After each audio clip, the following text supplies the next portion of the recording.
তো এগুলো ছিল এনজিও, এগুলো এখন শিক্ষা প্রতিষ্ঠান হয়ে গেছে। এই শিক্ষা প্রতিষ্ঠানের ছাত্র ঢোকা থেকে নিয়ে বের হওয়া পর্যন্ত, শিক্ষক ক্লাসে ঢোকানো থেকে বের হওয়া পর্যন্ত খাতা কলম সালাম কালাম বই পুস্তক নিয়ম কানুন সব খ্রিস্টানের, একটা মুসলমানের নয়, এবং একটাও কারো কাছে খারাপ নয়। সবাই নির্দ্বিধায় একে মেনে চলছে।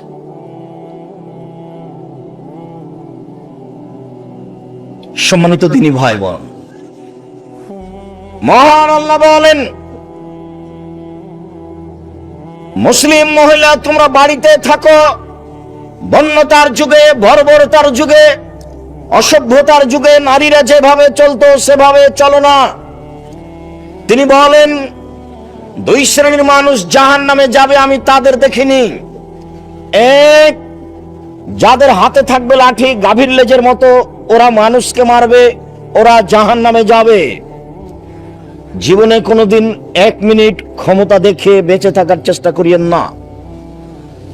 দলীয় ক্ষমতা হোক, অর্থের ক্ষমতা হোক, বংশীয় ক্ষমতা হোক, মানুষকে অপমান করে হেউ তুচ্ছ করে গালি দিয়ে কোর্ট কাচারিতে সফলতা অর্জন করে দলীয় দাপট দেখিয়ে 5 মিনিট বাঁচার আশা করিয়েন না। ফেরাউন ডুবে গেছে। ফেরাউন যখন ডুবে গেছে তখন আমারটা সহজেই ডুবে যাওয়াটা। আর আমি তোমাদের ওইভাবে সাড়া আমি চাই না, ওই একবারে চুপচাপ থাকতে হবে, এটা আমার বহু দিনের বলা। ওরকম সাড়াতে তুমি কথা ভালো করে ধরে রাখতে পারবে না, এবং এরপরে তুমি বাড়িতে গিয়ে কালকে তোমার চাচার সাথে গন্ডগোল হলে তুমি লাঠি নিয়ে বের হবা। আল্লাহর নবী বলছেন, আল মুমিন গিরুন করিম, মুমিন পুরুষ নারী হচ্ছে নরম ঠান্ডা স্বভাবের, সহজ সরল, কাল জামালে উটের মতো। এই যে উনকিদা ইনকাদা, যখন তাকে ধরে টানা হয় চলে আসে। ওই যে উনি খাইস তা না খা, যখন তাকে বসতে বলা হয় তখন বসে যায়। মুমিন হচ্ছে এইরকম। আবার তিনি বলছেন যে আমি তোমাদের এক শ্রেণীর মানুষের কথা বলবো না যার উপরে জাহান্নাম হারাম, যে জাহান্নামের জন্য হারাম। হ্যাঁ, বলেন সে কে?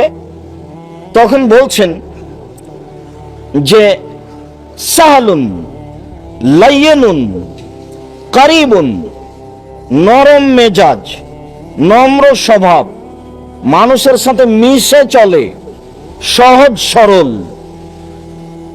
এদের জন্য জাহান্নাম হারাম। জাহান্নাম এদের উপরে হারাম, এরা জাহান্নামের জন্য হারাম। দলীয় দাপট দেখিয়ে, ক্ষমতা দেখিয়ে মানুষকে অপমান করে একদিন বাঁচার চেষ্টা করিয়েন না। চাচার সাথে গন্ডগোল করে, জমি নিয়ে মারামারি করে, বাড়িঘর নিয়ে মারামারি করে, জমির ভাগাভাগি নিয়ে মারামারি করে বেঁচে থাকার চেষ্টা করিয়েন না।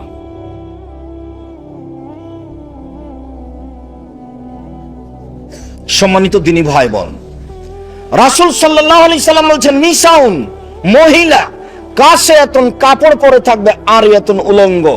প্রায় সব কলেজ স্কুলের মেয়েদের পোশাক উলঙ্গ, প্রায় সবই। গ্রামে যেসব মেয়েরা চলছে, পড়াশোনা করে, রাস্তাঘাটে চলে, এরা সবাই উলঙ্গ। আমাদের মা চাচিরা যারা গ্রামে ছোট ব্লাউজ পরে থাকে, এরা উলঙ্গ। আমি তো আজ 30 বছর থেকে বলছি, 32 বছর থেকে, 90 সাল থেকে, যে সালোয়ার কামিজ মেক্সি চাদর পরতে হবে, শাড়ি পরলে বড় ব্লাউজ পরতে হবে যেটা হাতওয়ালা, কবজি পর্যন্ত হবে হাত, আর নিচের দিকে কোমরের নিচে চলে যাবে, এই ব্লাউজ পরতে হবে। আপনি একজন মহিলা মানুষের কথা মানেন না কেন? চাঁপাইনবাবগঞ্জের ভাষাতে আপনি তো মানবেন, আপনার বাপকে মানতে হবে। আপনি ছোট ব্লাউজ পরে আছেন কেন? আপনার স্বামী কাপুরুষ, এই জন্য। আপনি ছোট ব্লাউজ পরে থাকেন কি করে? আপনার স্বামী, আপনার বাপ পশু প্রাণীর মতো, এই জন্য। আপনার বাপ, আপনার স্বামী পশু প্রাণীর মতো। আব্দুর রাজ্জাক সাহেব, আপনার কথায় কষ্ট পাচ্ছি, আপনাকে কষ্ট দেওয়ার জন্যই বলছি। আর এ কথা আল্লাহ বলছেন, বুঝে না ওরা অন্তর আছে, বুঝে না, দেখে না ওরা চক্ষু আছে, দেখে না, শোনে না ওরা কান আছে, শুনে না। উলাইকা কাল আনাম, তারা পশু প্রাণীর মতো, তারা গরু ছাগলের মতো, তারা কুকুর শ্রীগালের মতো, বালহুম আদাল, বরং তার চেয়ে খারাপ। আপনার জীবিকা নির্বাহ পশু প্রাণীর মতো। টাকা ইনকাম করলে কি হবে? আপনার চলাফেরা, থাকা খাওয়া পশু প্রাণী গরু ছাগলের মতো। যদিও চাঁপাইনবাবগঞ্জ জেলার বাড়িঘর সাতক্ষীরা জেলার বাড়িঘরের মধ্যে তফাৎ আছে। সাতক্ষীরা জেলাতে দুই দিকে দুটা ঘর, মধ্যে গরুর গাড়ির রাস্তা, এর নাম বাড়ি। এমনটা চাঁপাইনবাবগঞ্জে নেই। সব বাড়ি ঘেরা আছে, প্রায় সব বাড়িতে পেশাব পায়খানা টয়লেট আছে। এরপরেও যদি আপনার স্ত্রী ঢং ঢং করে ওই বাড়ি যায়, এই বাড়ি যায়, গোটা গ্রাম নাকি তার চাচা, গোটা গ্রাম নাকি তার ভাই। কোন বেঢঙ্গা স্বভাব! সবাই এভাবে চলছে। আর বাড়িতে সব মুরব্বীরা ঢুকছে, বাড়িতে আছো গো, এভাবে ঢুকছে কেন? মুখখান বন্ধ, সালাম দিতে পারেন না? আসসালামু আলাইকুম।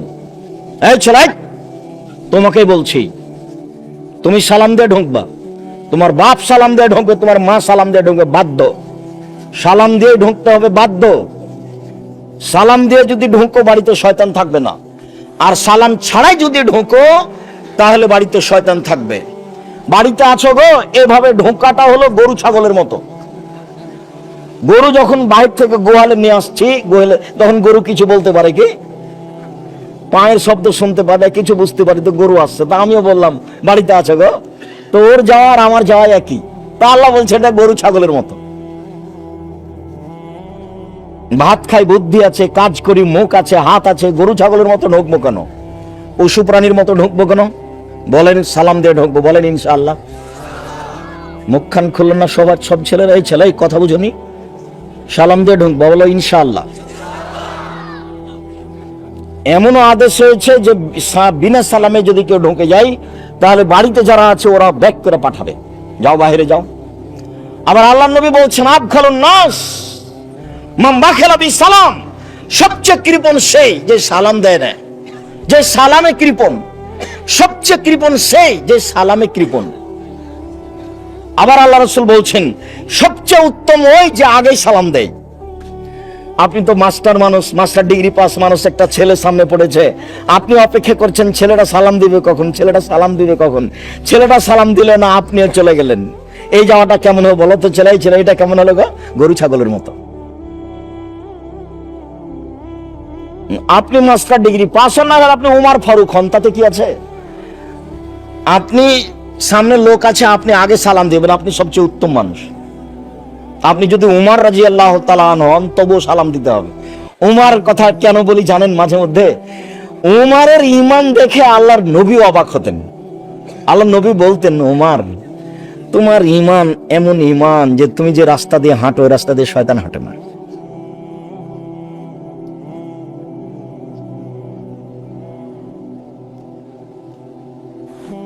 আপনারা একটু আগিয়ে বসবেন, এই কথা বলা হচ্ছে। সম্ভবপর যে যেখানেই থাকেন, খুব একটা ঠান্ডা নেই, বসে থেকে আলোচনা শোনেন। আপনাকে দীর্ঘ সময় কথা বলে কষ্ট দিব না, এমন কাজ আমি করতে চাই না। খুব সহজেই এক পর্যায়ে ছেড়ে দেবো ইনশাআল্লাহ।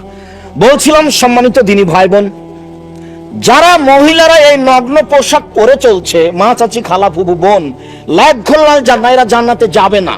ওলা ইয়াজাদনা রিহা, এরা জান্নাতের গন্ধ পাবে না। ওই না রিহা আল্লাহ তুজাদু মিন মাসিরাতে কাযা ওয়া কাযা, যে জান্নাতের গন্ধ 1 বছরের দূরত্ব পথ থেকে পাওয়া যায়। জান্নাতে যাবে না, তাহাজ্জুদ পড়ে লাভ হবে না, হজ করে লাভ হবে না, পোশাক পরিবর্তন করতেই হবে। এবং মানুষের বাড়িতে সহজে ঢুকে যাওয়াটা বন্ধ করতে হবে।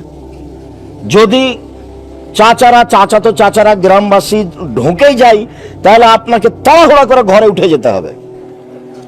ঘরে গিয়ে বলতে হবে, ভাইজান কিছু বলছিলেন, চাচা কিছু বলছিলেন, আহমদ তো নেই, ওর আব্বাও নেই, আপনি ভিতরে গিয়ে বলেন। এটা করতেই হবে আপনাকে ঈমান বাঁচানোর জন্য, নইলে বিনিময় জাহান্নাম। আল্লাহ তাআলা বলেন, ওয়াইজা সাআলতুমুহুন্না মাতান ফাসআলুহুন্না মিন ওয়ারাই হিজাব। পৃথিবীর মানুষ, তোমরা যদি কোনো মহিলার কাছে কিছু নিতে চাও তাহলে অন্তরাল থেকে নেও। 8 থেকে নেও। ছাত্রছাত্রী একসাথে পড়ে, একসাথে গল্প করে, সবার হাতে মোবাইল আছে, সবার হাতে ল্যাংটা মেয়ে নাচে, জেনা ফিরি। জেনা কোনো পাপের কাজ নয়।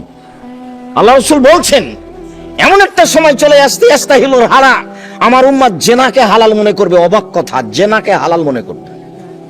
জেনার মতো মহাপাপ পৃথিবীতে, জেনার মতো কঠোর শাস্তি আর কোথাও নেই। চুরি করলে একটা হাত কাটা গেল, আবার চুরি করলে একটা পা কাটা গেল, বেঁচে আছে। আর জেনা অবস্থা এত খারাপ, বিবরণ দেওয়া যায় না। তিনি বলছেন 3 শ্রেণীর মানুষকে হত্যা করতে হয়, তাহাজ্জুদ পড়লেও, হজ করলেও। এক, কেউ যদি বলে আমি কোরআন মানি না, তাহলে তাকে হত্যা করতে হবে। কেউ যদি বলে গাভীর দুধ হারাম, তাহলে তাকে হত্যা করতে হবে। 2, কেউ যদি কাউকে হত্যা করে তাহলে কেসাস নিতে হবে। আপনি আমাকে হত্যা করেছেন, আমার বাপ মা আপনাকে হত্যা করে নিবে, তার নাম কেসাস। 3, কেউ যদি বিবাহ করার পরে জেনা করে তাহলে তাকে হত্যা করতে হবে। কেউ যদি বিবাহ করার পরে জেনা করে তাহলে তাকে হত্যা করতে হবে। 3 শ্রেণীর মানুষকে হত্যা করতে হবে। 2 শ্রেণীর মানুষের বাঁচার পথ আছে। এক, বলেছে কোরআন মাজিদ মানি না, সরকারি ভাবে তাকে হত্যা করতে হবে। নিয়ে যাওয়া হয়েছে ফাঁসির মঞ্চে, ফাঁসটা গলায় দেওয়া হয়েছে, তখন বলছে আমার ভুল হয়েছে, আমি কথা ফিরিয়ে নিলাম। কোরআন মাজিদ আল্লাহর বিধান, কোরআন মাজিদ আল্লাহর বিধান, আমি কথা ফিরিয়ে নিলাম, ফাঁস থেকে তাকে সরিয়ে নিতে হবে, বেঁচে গেল। 2, কেসাস, আমাকে হত্যা করা হয়েছে, আমার বাপ মা আপনাকে হত্যা করে নিবে, এই সিদ্ধান্তে গলায় ফাঁসি দেওয়া হয়েছে সরকারি ভাবে। এখন আমার বাপ মা বলছেন না, থাক থাক থাক, আমরা মাফ করে দিলাম, আমরা মাফ করে দিলাম, তাহলে একে ফিরে আসতে হবে, ফাঁসি হবে না। বিবাহ করার পরে যদি জেনা করে তাহলে তাকে বাঁচানোর পথ পৃথিবীতে নেই। বিবাহ করার পরে কেউ যদি জেনা করে, তাকে যদি বাঁচাতে হয়, তাহলে মুহাম্মদ সাল্লাল্লাহু আলাইহি সাল্লামকে আবার পৃথিবীতে আসতে হবে। যেহেতু মুহাম্মদ সাল্লাল্লাহু আলাইহি সাল্লাম আর কোনোদিন পৃথিবীতে আসবেন না, কাজে তাকে বাঁচানোর পথ আর কোনোদিন বের হবে না। যেই জেনা অহরহ হচ্ছে, যেই জেনা মনে হচ্ছে কোনো পাপই নয়, কতগুলো সিদ্ধান্ত মানুষের ভিতরে নেই, মানুষ ওটা করতে পারবে না। যেমন করোনা ভাইরাসকে লক্ষ্য করে 3 ফুট পর পর দাঁড়ানো, এটা যদি বৈধ করতে হয় তাহলে মুহাম্মদ সাল্লাল্লাহু আলাইহি সাল্লামকে আবার আসতে হবে দুনিয়ায়। যেহেতু মুহাম্মদ সাল্লাল্লাহু আলাইহি সাল্লাম আর কোনোদিন আসবেন না, কাজে 3 ফুট পর পর দাঁড়ানো বৈধ হবে না। আমি কোনোদিন 1 সেকেন্ডের জন্য করোনা ভাইরাসকে বিশ্বাস করিনি, 1 মিনিটের জন্য তা গ্রহণ করিনি। আমি বলেছি যাকে করোনা ধরেছে আমি তাকে গোসল দেওয়াবো, মারা গেছে। এতে যদি আমাকেও করোনা ধরে তা আমি বলবো পৃথিবী সৃষ্টির 50,000 বছর পূর্বে আমার ভাগ্যে লেখা ছিল তাই ধরেছে। আমি এই কথা বলবো না যে ওর গায়ে ছিল, আমি তাকে গোসল দিয়েছি সেজন্য ধরেছে। আমি অল্প দিন বাঁচতে এসে শিরক করে মরতে রাজি নই। অল্প দিন বাঁচতে এসে শিরক করে মরতে রাজি নই। আজ নয় আগে মরে গেলাম করোনার কারে, 10 দিন পরে তো মরাই লাগবে। মালাকুল মউত মুসা আলাইহিস সালামের কাছে গেছেন, মুসা আলাইহিস সালামকে বলছেন যে আপনার জান কবজের জন্য এসেছি। বলার সাথে সাথে মুসা আলাইহিস সালাম এক থাপ্পড় দিয়ে মালাকুল মউতের একটা চোখ কানা হয়ে গেছে। তো মালাকুল মউত এখন আল্লাহর কাছে এসে বলছে আপনি এমন মানুষের কাছে পাঠালেন যে মরতে চায় না, তাই ঠিক আছে আপনি যান, গিয়ে আপনি বলেন যে মুসা আপনি গাভীর গায়ে হাত রাখেন। হাদিস বুখারী মুসলিম। গাভীর গায়ে হাত রেখে বলেন যে হাতের নিচে যত লুম আছে এই পরিমাণ বাঁচবেন, তারপরে মরণ। তো মুসা আলাইহিস সালাম বলছেন আচ্ছা গাভীর নিচের হাতের নিচে যত লুম আছে এত বছর বাঁচলাম, তারপরে কি হবে? বলে তারপরে মরণ। যে তারপরে যদি মরণই হয় তার আজই হোক। হাদিস তো বুখারী মুসলিম। করোনা থেকে বাঁচতে গিয়ে চেষ্টা না হয় করলাম, 3 ফুট পর পর দাঁড়ালাম, মাস্কও পরলাম। ছেলেটা বিমানে বারবার চাপ দিচ্ছে আমাকে যে মাস্ক পরেন, মাস্ক পরেন, মাস্ক পরেন, বারবার আস্তার বলছে। তো যখন খুব বেশি বলা শুরু করেছে তখন আমি বলছি, যখন আমি বিমানে উঠি তখন আমার মুখে মাস্ক ছিল না, তোমার একটু ইতস্তবোধ হয় না? তুমি তখন আমাকে নেমে যেতে বলতে পারোনি, এখন বলছো কেন? জোর করে চাপ দিয়ে কিছু বলো না। আমি মাস্ক পরে করোনা ঠেকিয়ে বাঁচতে রাজি নই। তো এখন দুবাইয়ে গিয়ে ওই আমার সাথে যে দাঁড়ায় তাকে বলি আবার পায়ে পা মিলিয়ে দাঁড়ান না, আরে জরিমানাই তো লাগবে, ফাঁসি হবে না। জরিমানায় লাগতে পারে, ফাঁসি হবে না, মানে সাহসই করে না কেউ। আমি যাকে নিয়ে মসজিদে ঢুকি তাকে বলি আমার পায়ের সাথে পা লাগিয়ে দাঁড়ান, জরিমানা হতে পারে, ফাঁসি হবে না। দেখি কত টাকা জরিমানা হয়। মাস্ক না পরলে 3000 দিরহাম জরিমানা। 1 টাকা সমান 30 টাকা, তাহলে 30,000 3,000 কত গো? 90,000। মানে 90,000 টাকা জরিমানা মাস্ক না পরলে। কিছুদিন ছিল, যদি আমি ব্যবহার করিনি কোনো সময়, আল্লাহ আলাম, আমি জরিমানাও দেখিনি। সম্মানিত দিনী ভাই বোন, বলছিলাম নারী পুরুষ সামনাসামনি কথা নয়, আর থেকে অন্তরাল থেকে কথা বলতে হবে, এটা আল্লাহর আদেশ। সেখানে এইভাবে খোলাখুলি কিভাবে হতে পারে, যার কারণে জেনা এত সহজ হয়ে গেল। 3 শ্রেণীর মানুষকে হত্যা করা যায়, 2 শ্রেণীর মানুষ বেঁচে থাকার পথ পাবে, 1 শ্রেণীর মানুষ বেঁচে থাকার পথ পাবে না বিবাহ করার পরে যদি জেনায় লিপ্ত হয়। আর বিবাহ করার আগে যদি জেনায় লিপ্ত হয়, 100 লাঠি পিটিয়ে 1 বছরের জন্য এলাকা থেকে তাড়িয়ে দিতে হবে, তার নাম জেনা। মহান আল্লাহ বলেন, আমাদের নবী সাল্লাল্লাহু আলাইহি সাল্লামকে বলেন, আপনি আপনার মেয়েদেরকে, আপনার স্ত্রীদেরকে বলে দেন, আইয়ুদনিনা আলাইহিন্না মিন জালাবিবিহিন্না। মহিলারা যখন বাড়ি থেকে বের হবে তখন তারা চাদর গায়ে দিয়ে পর্দা পোশাক পরে বাড়ি থেকে বের হবে, এটা আল্লাহর আদেশ। বের হতে পারে, আত্মীয় স্বজনের বাড়ি যেতে পারে, বাইরে যেতে পারে, পোশাক পরে যেতে হবে, এটা আল্লাহর আদেশ। চাদর, বড় চাদর পরে যেতে হবে। উম্মু আতিয়া রাদিয়াল্লাহু তাআলা আনহা বলেন, উমিরনা নুখরাজাল হুইয়াজ আযাওয়াতিল খুদুরে ইয়াউমাল ইদাইনে। আল্লাহর নবী বললেন, মহিলারা শোনো, ঋতুবতী মহিলাকে ঈদের মাঠে যেতে হবে, যুবতী মেয়েদেরকে ঈদের মাঠে যেতে হবে, যাদের হায়েজ হয়েছে তাদেরকে ঈদের মাঠে যেতে হবে, যারা যুবতী মেয়ে তাদেরকে ঈদের মাঠে যেতে হবে। ইয়াসহাবনা জামাতাল মুসলিমিনা দাওয়াতাহুম, ওরা মুসলমানদের জামাতে উপস্থিত হবে এবং তাদের দোয়ায় উপস্থিত হবে। আব্দুল রাজ্জাক সাহেব, দোয়া মানে কি হাত তুলে দোয়া? জি না, ইকাব্বিরনা মান নাসে। ওই ঋতুবতী মহিলারাও তাকবীর পাঠ করবে অন্যান্য পুরুষের সাথে। আল্লাহু আকবার, আল্লাহু আকবার, লা ইলাহা ইল্লাল্লাহ, আল্লাহু আকবার, আল্লাহু আকবার, ওয়ালিল্লাহিল হামদ। ঋতুবতী মহিলারা কোরআন মাজিদ পড়বে, ঋতুবতী মহিলারা সুবহানাল্লাহ বলবে, ওরা আলহামদুলিল্লাহ বলবে, ওরা তাকবীর পাঠ করবে। ওরা সালাত আদায় করতে পারে না, ওরা তওয়াফ করতে পারে না, হজ উমরা করতে গিয়ে তওয়াফ করতে পারে না, সালাত আদায় করতে পারে না, দুইটা জিনিস পারে না।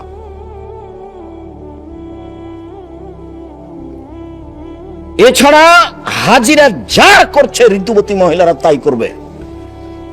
ঋতুবতী মহিলাকে ঈদের মাঠে যেতে হবে, যেতেই হবে।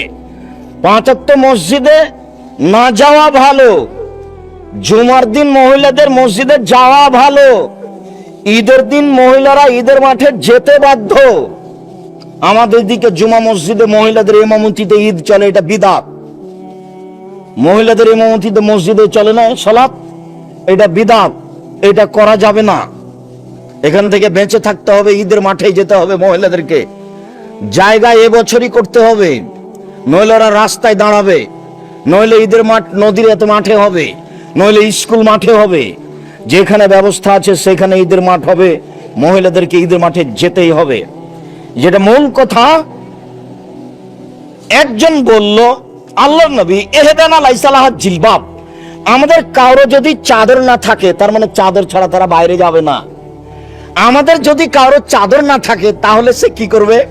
সে ঈদের মাঠে কেমনে যাবে?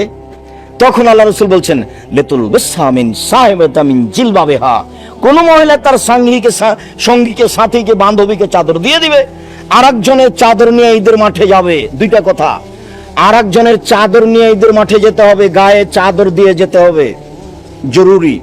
উপস্থিত বৈঠকের মুসলিম বোন এদিকে লক্ষ্য করেন। এই মেয়ে, কথা বলছো কেন? তোমার কথাই তো বলছি, মুখখান বন্ধ রাখতে পারো না? উপস্থিত বৈঠকের মুসলিম বোন, আপনাকে লক্ষ্য করে কয়েকটা কথা বলছে, এখানে আপনি একটু খেয়াল করেন তো। আয়েশা রাদিয়াল্লাহু তাআলা আনহা বলেন, একদা আল্লাহর নবী রাতে ঘরে ঢুকলেন। রাতে ঘরে ঢুকে ধীরে ধীরে জুতা কাপড় চোপড় খুলে বিছানা রেখে দিলেন। তিনি আমার পাশে শুয়ে গেলেন। তিনি ভাবলেন আমি ঘুমিয়ে গেছি। আমি আয়েশা ঘুমাইনি, আমি ভান করে ঘুমিয়ে আছি, আমি দেখব তিনি উঠে কি কোনো অন্য স্ত্রীর কাছে যান নাকি। আয়েশা রাদিয়াল্লাহু তাআলা খুব বুদ্ধিমতী মহিলা, তো উনি বলছেন আমি ভান করে ঘুমিয়ে আছি। এবার আল্লাহর নবী উঠলেন, ধীরে ধীরে জুতা স্যান্ডেল কাপড় চোপড় নিলেন, ধীরে দরজার বাইরে গিয়ে দরজাটা বন্ধ করে দিলেন। আয়েশা রাদিয়াল্লাহু তাআলা বলছেন আমিও উঠলাম, দেখি কোথায় যান। তা আমিও কাপড় চোপড় গুটিয়ে নিলাম, গায়ে মাথায় দিয়ে নিলাম। গভীর রাত, আমি ঘর থেকে বের হয়ে দেখলাম ওই যে বাকিল গারকাদ কবরস্থান, ওইখানে তিনি কবর পাড়ে গিয়ে হাত তুলে দোয়া করছেন। তো গভীর রাতে কেউ নেই, ফাঁকা, ওইখানে শুধু স্বামী, উনি ঘর থেকে বের হচ্ছেন কাপড় গায়ে দিয়ে। আপনি তো বলবেন আব্দুর রাজ্জাক সাহেব আপনি আমাদের উপরে এত ক্ষিপ্ত হন কেন? আমি আপনার উপরে ক্ষিপ্ত হইনি, আপনাকে তো আমি খাদিজার মতো মনে করি, আয়েশার মতো মনে করি। দেখেন তো আপনি এক মিনিট এদিকে দেখেন। আবু হুরায়রা রাদিয়াল্লাহু তাআলা আনহু বলেন, যা জিবরাইল ইলা নবী সাল্লাল্লাহু আলাইহি সাল্লাম, জিবরাইল একদা আল্লাহর নবীর কাছে আসলেন। আল্লাহর নবীর কাছে এসে বলছেন, আল্লাহর নবী, জাত আতাত ইলাইকা খাদিজা ওয়া মা হায়নাউন ফিহা তাআমুন ওয়া ইদাম। ওই যে খাদিজা আপনার কাছে আসছে, ওর কাছে একটা বাটি আছে, বাটিতে তরকারি আছে, বাটিতে খাদ্য আছে।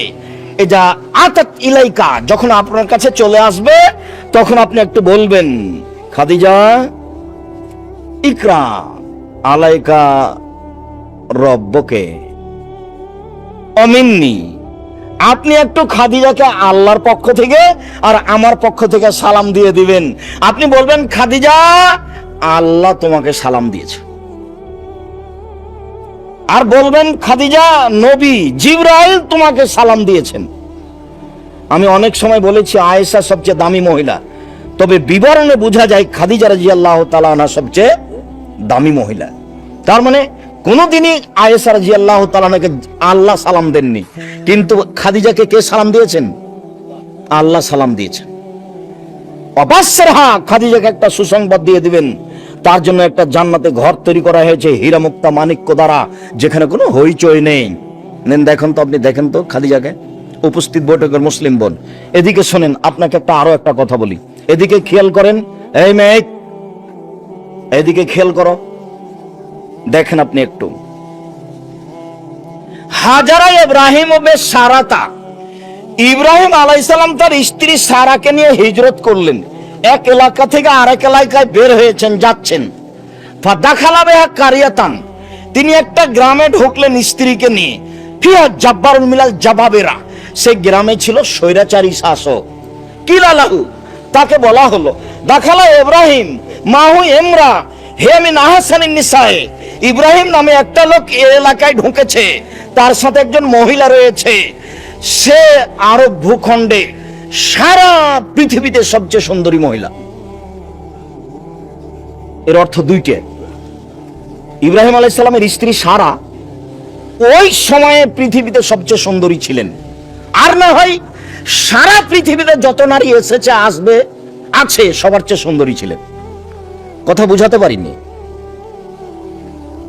ফারসালা ইলাইহি, ইব্রাহিমকে ডেকে পাঠানো হলো।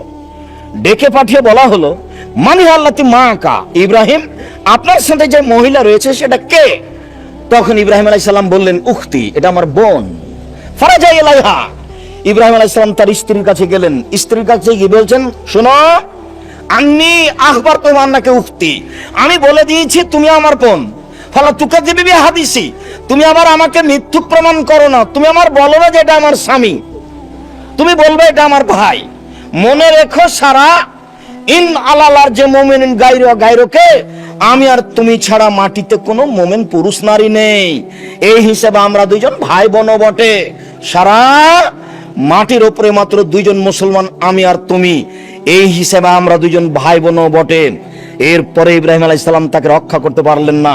ফারসালা বেহা ইলাইহি, স্ত্রীকে তার কাছে পাঠিয়ে দিলেন। যখনই তিনি ঘরে ঢুকেছেন, ফাকামা ইলাইহা, আমাদের বক্তব্য আছে, তোমরা যদি দিন হিসাবে ব্যবহার করো তাহলে কোন রকম করে বলতে পারি যে চলে। তবে আমি ব্যক্তিগতভাবে ছবি উঠাই না। সবাই বইগুলো নিয়ে যাবেন, কেউ খালি যাবেন না। আর মাসিকাল ইতেসাম পত্রিকা ছেড়ে যাবেন না। মহিলা কি মহিলা ইমাম হয়ে তারাবির নামাজ পড়াতে পারবে? জি পারবে। ঈদের পারবে না আর জুমার পারবে না। মহিলাদের ইমামতি ঈদের মাঠে চলবে না আর জুমার সালাতের জন্য চলবে না। এমনি তাহাজ্জুদ সালাত, তারাবির সালাত মহিলাদের ইমামতিতে চলবে। রাসূল সাল্লাল্লাহু আলাইহি সাল্লাম কি দাড়ি কাটা লোকের হাতে বায়াত গ্রহণ করেনি? মর্মে যে হাদিস আছে তা এরকম হাদিস আমার অবগতিতে নেই। আমি আমার সমাজে একই আহলে হাদিস মসজিদে নামাজ পড়তে গেলে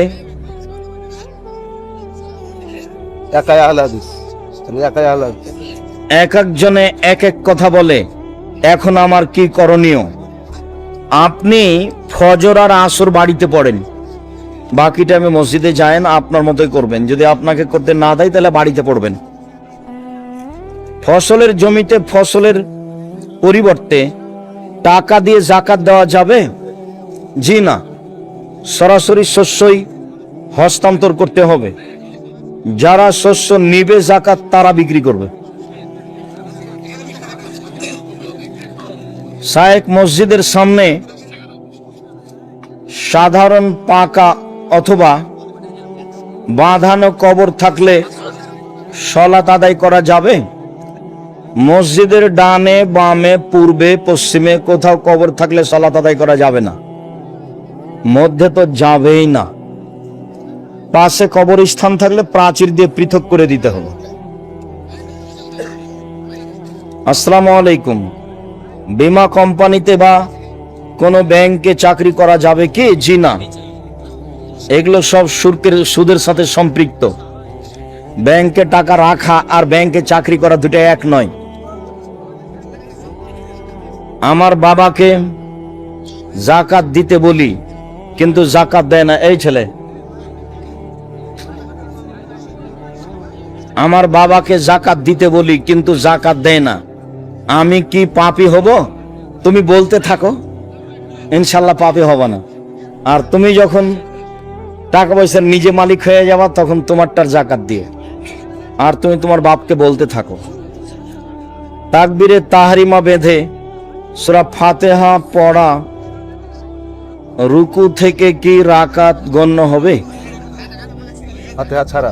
ফাতিহা ছাড়া? ও হ্যাঁ, রুকুই রাকাত। রুকুতে যদি আপনি যেতে পারেন তাহলে রাকাত হয়ে গেছে।